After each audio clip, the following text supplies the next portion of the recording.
Terima kasih. Jadi di sini saya akan,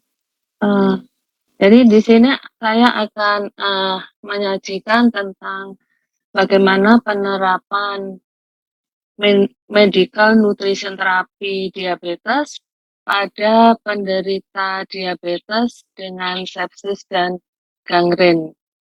Eee, pada pasien yang datang ke rumah sakit dan, di ruang rawat inap, ini sebelum kita lakukan asuhan gizi, itu kita lakukan screening dulu, ya. Jadi, screening-nya ini apakah akhir-akhir ini pasien kehilangan berat badan secara tidak sengaja selama 6 bulan terakhir, ya. Pada pasien yang saya amati ini tidak terjadi. Apakah pasien mengalami penurunan nafsu makan selama 1 minggu terakhir? Jawabnya iya. Apakah pasien menderita suatu penyakit yang mengakibatkan adanya perubahan jumlah dan jenis makanan? Iya. Apakah pasien merasakan lemas, loyo, dan tidak bertenaga? Nah, iya. Jadi karena di sini untuk, jawabannya yang iya itu lebih dari satu, maka di sini pasien termasuk berisiko akan terjadi malnutrisi. Dan di sini pasien kita lanjutkan dengan, asuhan nutrisinya. Ini untuk identitas pasien, nama Nyonya S, jenis kelaminnya wanita, pekerjaan ibu rumah tangga, alamatnya di Surabaya, agama Islam, suku Jawa, tanggal MRS-nya 6 Agustus 2021. Untuk asesmen gizi, di sini untuk data biokimianya, di sini untuk HB-nya ini rendah, albuminnya juga rendah, hanya 2,45, gula darah acaknya 436, SGOT 45, jadi tinggi. Untuk SGPT-nya 19, normal. CRP-nya 26,6, WBC-nya 42, dan HCT-nya 31,8. Jadi kalau melihat dari hasil CRP, WBC, dan HCT, di sini menunjukkan kalau ada infeksi. Ini untuk pemeriksaan penunjangnya, ini ada foto ya, foto pedis kanan, ya, ini didapatkan ada selulitis gangrenosa pedis kanan, lalu enteropati tendon achille bilateral. Sedangkan pada foto kruris kanan ini terpasang internal fiksasi di metadialisa sepertiga proksimal tibia kanan yang tak tampak jelas garis frakturnya. Juga didapatkan ada kalus. Lalu tak tampak tanda-tanda osteomyelitis. Untuk pemeriksaan fisik klinisnya, di sini didapatkan GCS-nya 456 dengan tekanan darah 110/70 mm Hg, suhunya 37 derajat Celcius, RR-nya 20, nadinya 88 kali per menit dengan skala nyeri 2.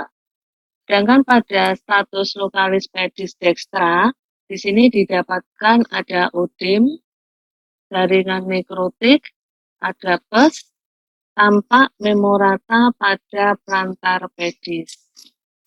Untuk riwayat gizi, di sini untuk riwayat gizi dahulunya, ini pasien tidak memiliki alergi makanan dengan frekuensi makan 2-3 kali sehari.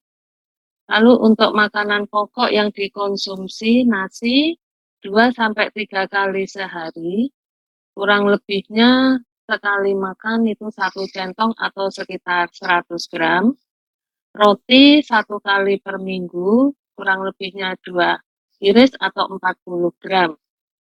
Ubi 4 kali per minggu, kurang lebih 1 potong atau 50 gram.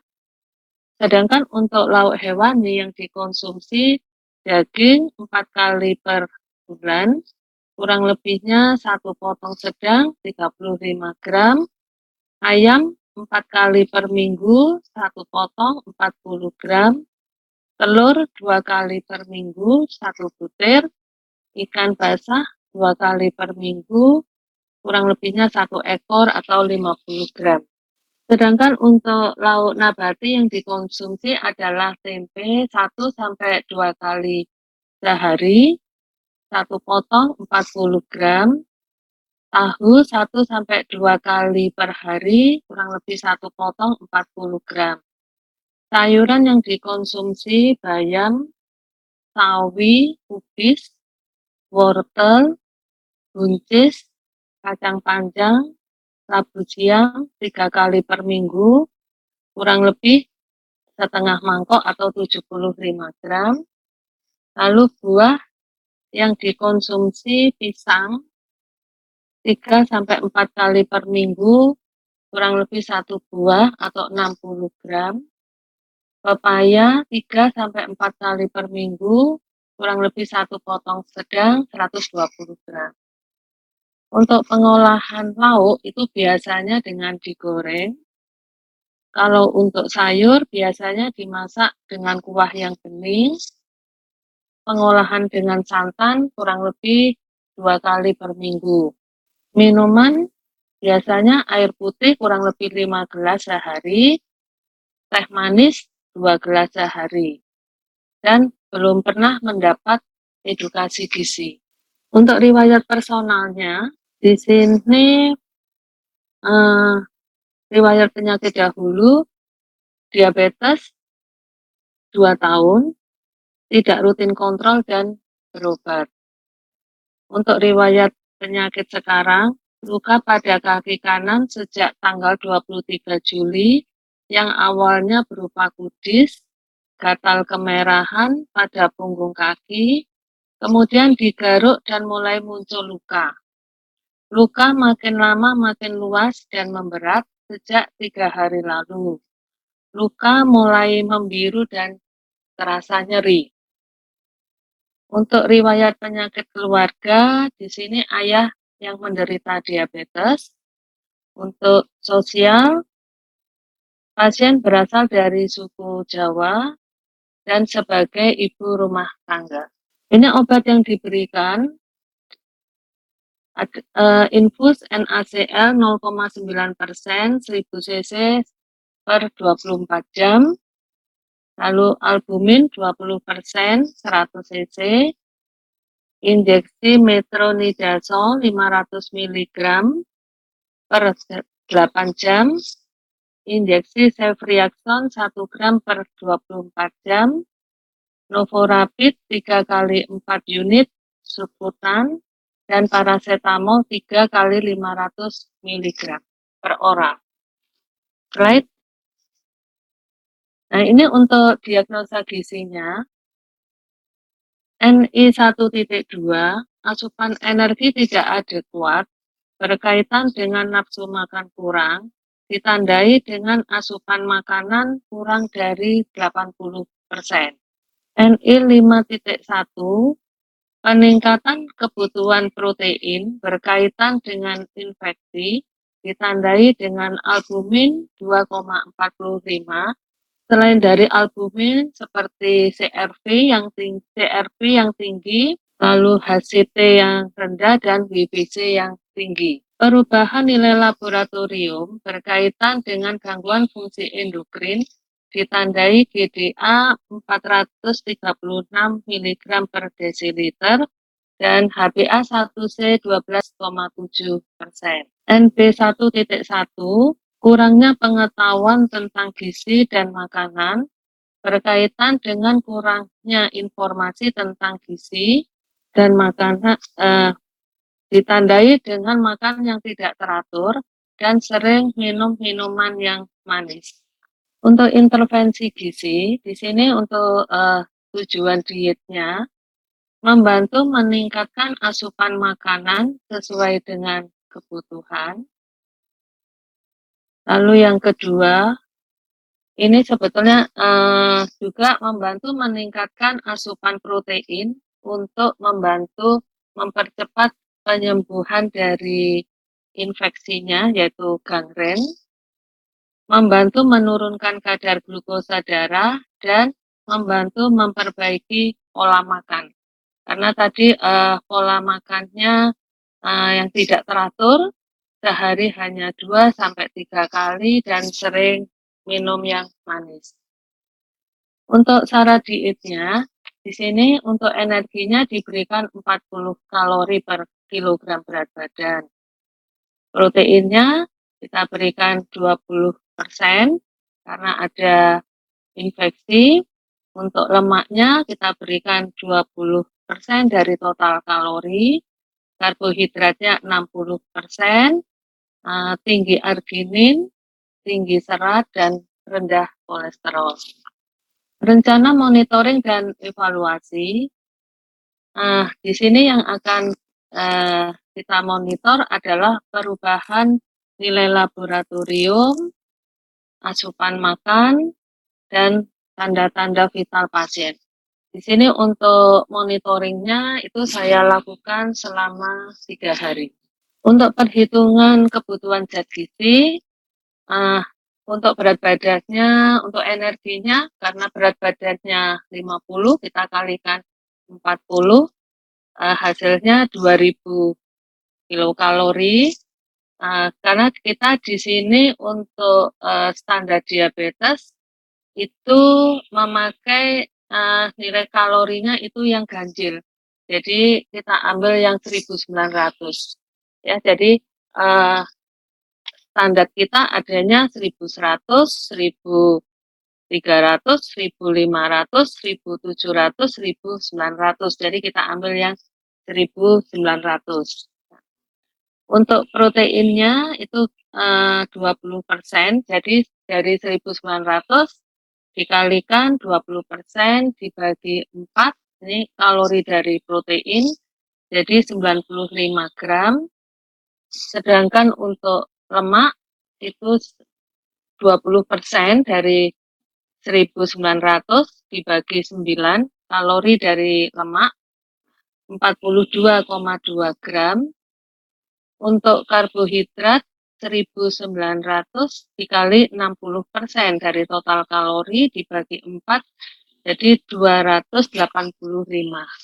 Nah, ini untuk monitoring dan evaluasinya, ini pada tanggal 7 Agustus.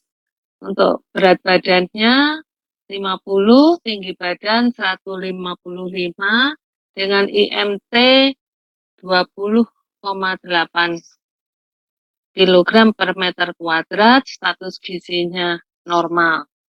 Pada tanggal 7 Agustus belum ada hasil laboratorium, sedangkan untuk pemeriksaan fisik klinis, keadaan umumnya lemah, GCS-nya 456, dengan tekanan darah 120/80, nadinya 90, RR-nya 20,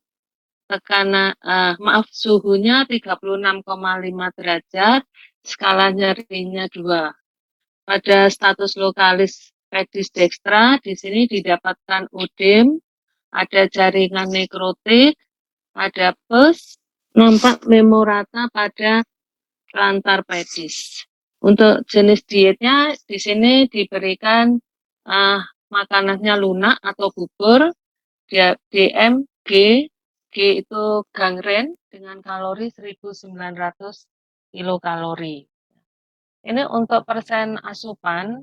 Untuk persen asupan pada tanggal 7, untuk energinya, mohon maaf, ini bukan 38, tapi 838 atau sekitar 44% dari kebutuhan.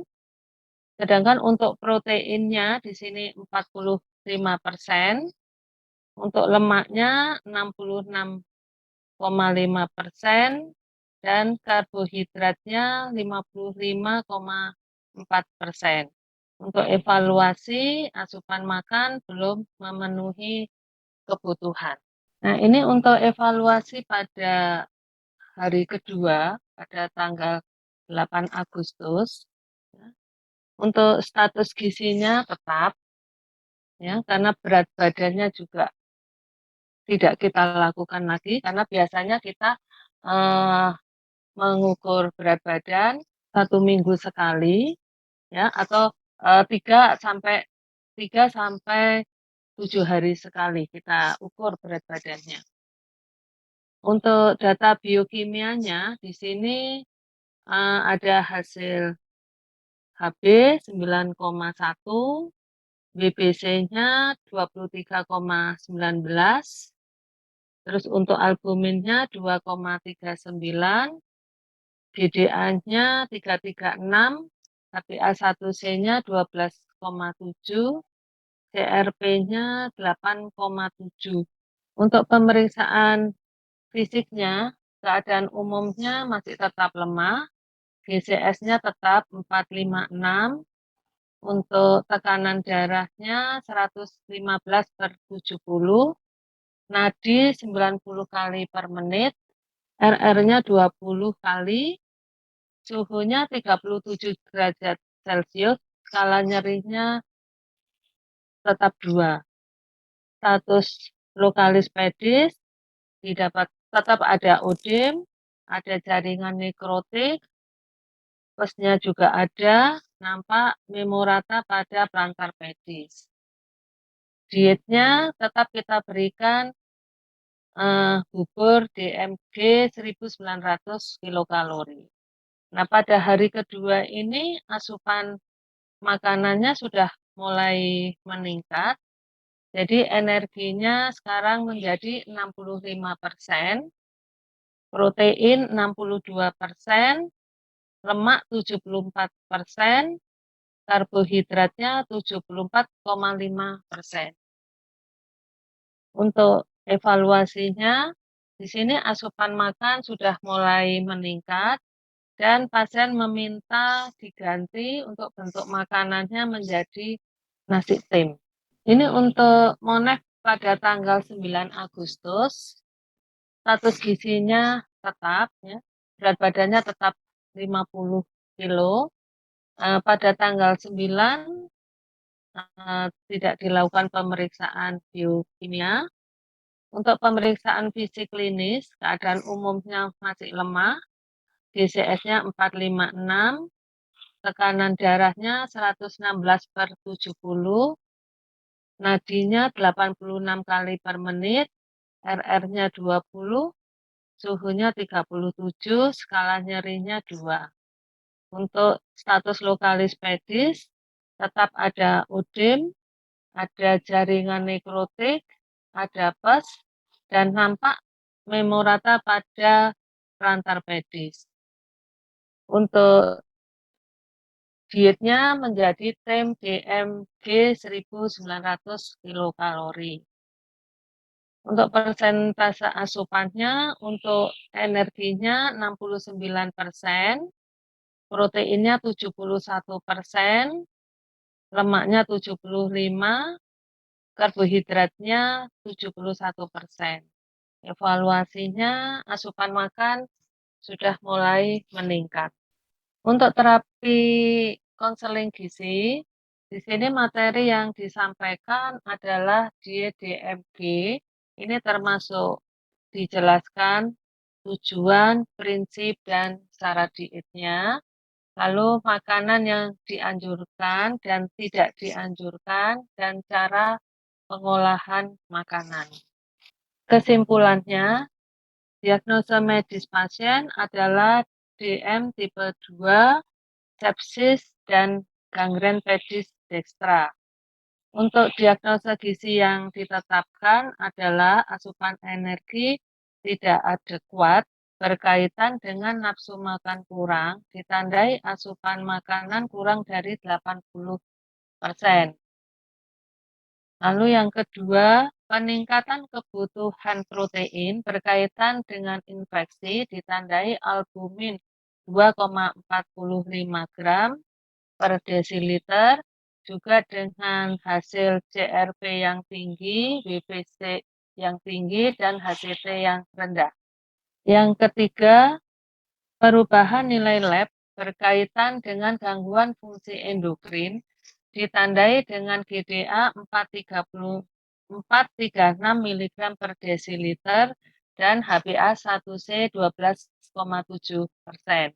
Yang keempat, kurangnya pengetahuan tentang gizi dan makanan berkaitan dengan kurangnya informasi tentang gizi ditandai dengan makan tidak teratur dan sering minum minuman yang manis. Kesimpulan yang ketiga, kebutuhan zat gizi di sini untuk energinya kita berikan 1.900 kilokalori, proteinnya 95 gram, lemaknya 42,2 gram, karbohidratnya 265 gram. Untuk asupan makanannya dari hari pertama, kedua, dan ketiga sudah mulai meningkat. Edukasi pada pasien tentang diet DMG 1900 ini termasuk yang dijelaskan tujuan, prinsip, dan syarat dietnya serta cara pengolahan makanan. Yang keenam, untuk pemeriksaan fisik dan klinisnya masih tetap. Sekian dan terima kasih.